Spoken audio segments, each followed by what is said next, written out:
Okay, and problem number 2 from that review packet that I gave you for the mid-quarter test that's coming up. The skill that we're looking for is the solving for y, maybe multiplying through. So there's a couple of things we're looking for. In this problem, in part A, they're asking you to solve for y. You have all these fractions and stuff going on. So there's a couple things that you can do.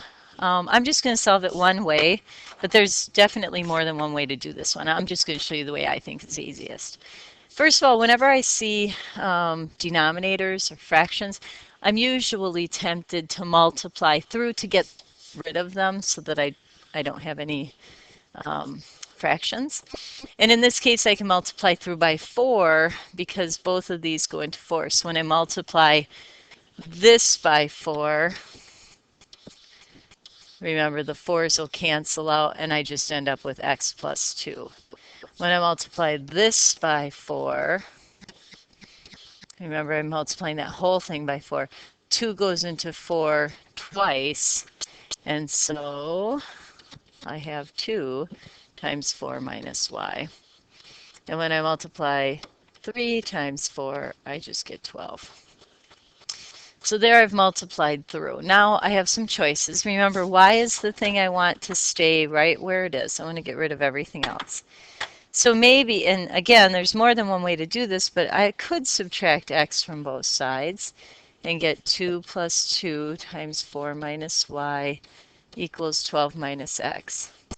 Please try to resist the temptation to do 2 plus 2 on this side because remember this 2 is being multiplied by the 4 minus y, so you can't separate those.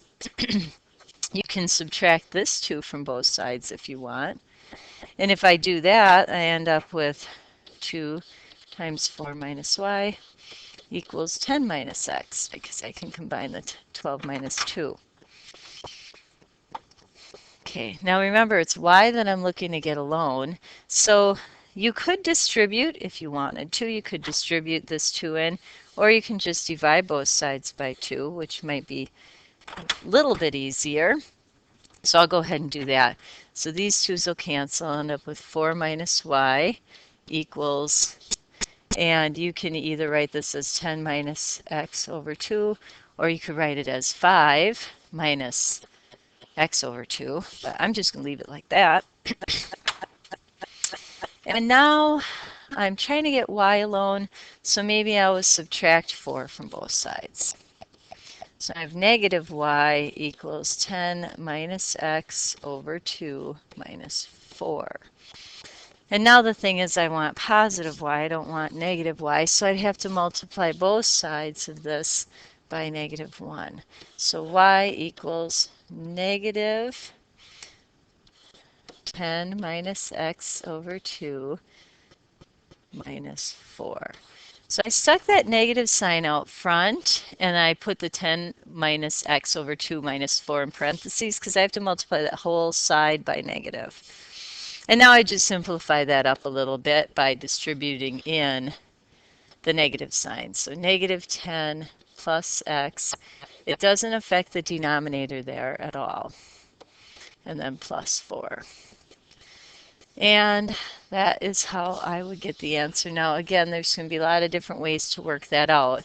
If you got the answer of y equals negative 5 plus x over 2 plus 4, which reduces to negative 1 plus x over 2, that is also correct. And this is actually the most correct answer because it's the most simplified answer.